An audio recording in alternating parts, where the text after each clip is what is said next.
going to show you a second type of graft for this plant, and for that I'm going to do a chip bud. So what we're doing is we're literally taking a bud off of this older hibiscus that hasn't pushed much growth yet, and we're going to insert it onto this hibiscus that is actively growing. We're going to use a spot on the internode that's a little bit wider than what we used for grafting the other 3 colors onto. And we're just going to remove a piece off of this that has a bud and then add the same size piece onto the other thing. So I'm going to take a look at this here, and it looks like this one has, let's find a good one. It's very asleep still, so, okay, but it is very, if we cut it open, we can see that it is very green, so it is alive, and it's getting ready to grow, and right here is that bud that we're going to take off. We want to just take off this bud and put it right onto the other plant. Excuse me. So to do that, I just take my grafting knife and I kind of cut a top here, and I cut a bottom here, or since I actually cut this off of the plant, like if this were still attached to the plant, you'd want to do top and bottom and then swipe down. Since I cut this off the plant, I could actually just swipe down the whole way. You want to do this away from yourself so that you're not stabbing yourself in the stomach. I know that sounds kind of weird, but my brother actually went to the ER for that, so let's not do that. Okay, and now what I've got is a spot that I took off of here. Don't need that anymore.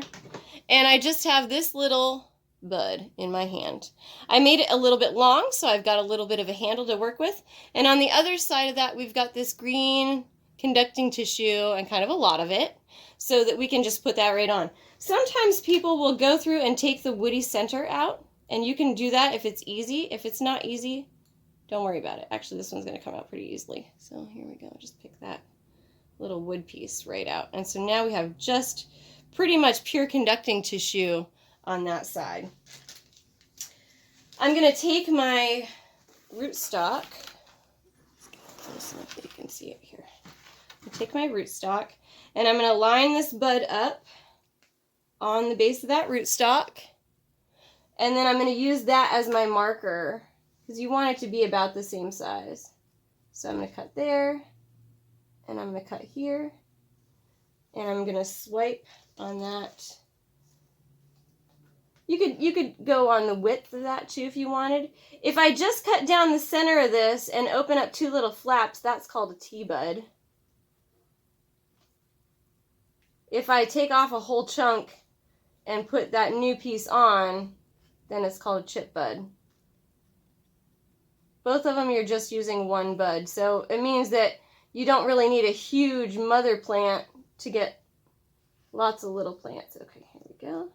You want your wood to be slipping for this to be successful, and this one's a little bit not quite as slippy as I like, but I'm just going to kind of shave this a little bit here, and that gives me a really nice green patch of conducting tissue that I can line up this chip with. Now with the chip, you want to make sure that it stays tightly pressed, that it is about the same diameter that you're putting on as what you had before. Oh, sometimes it's good to make a little shelf in here too. So I think I'm going to make a little shelf. I'm going to cut down on an angle here so that my bud just kind of settles in on that side. And then you can take and you can just slice a little bit on this side too. This type of graft is going to produce a plant that's slightly weaker than if we had a solid graft in there. You know what? I'm going to take this is why they call this a budding knife, actually, because it has this little piece on the outside so that you can use to pry that piece open if you need to. I'm going to pry that piece open. You want to make sure that you're putting your bud in upright. So that's really important. Oh, and then I popped that open, didn't I? Well, then, this is trial and error, folks. Oh, look at that. I still have my little wedge there. I just wasn't going behind it. Okay. Now we're going to line this up and slide that in there. There we go. All right.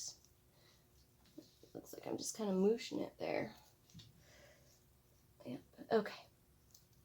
And then we are going to wrap this. And this is one that we want to use a rubber band on because we want it to have very tight contact. You're going to wrap the rubber band so that it goes below and above that little bud, but not on the bud itself. The parafilm you do want to have covering the bud itself because it will grow through that bud. Or the bud will grow through the parafilm. So here we go, parafilm. This is the hardest part of the graft, I swear. It's just getting the parafilm off the paper.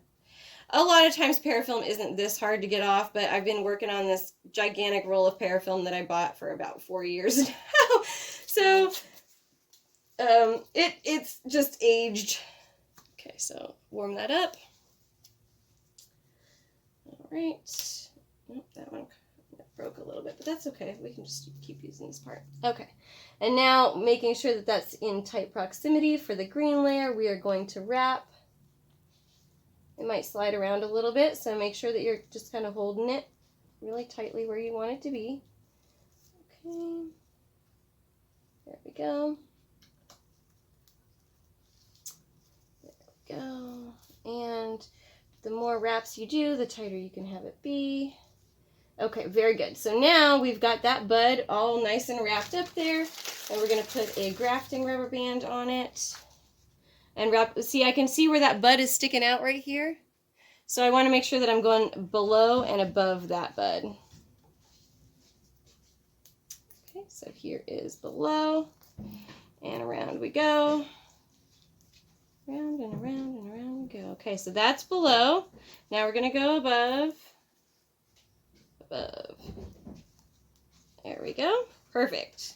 Now it's on there really nice and tightly. So now that we've gotten our chip bud on there and we've done 3 top grafts on here, we're going to stick this in a dark light deprivation chamber that has some high humidity in it.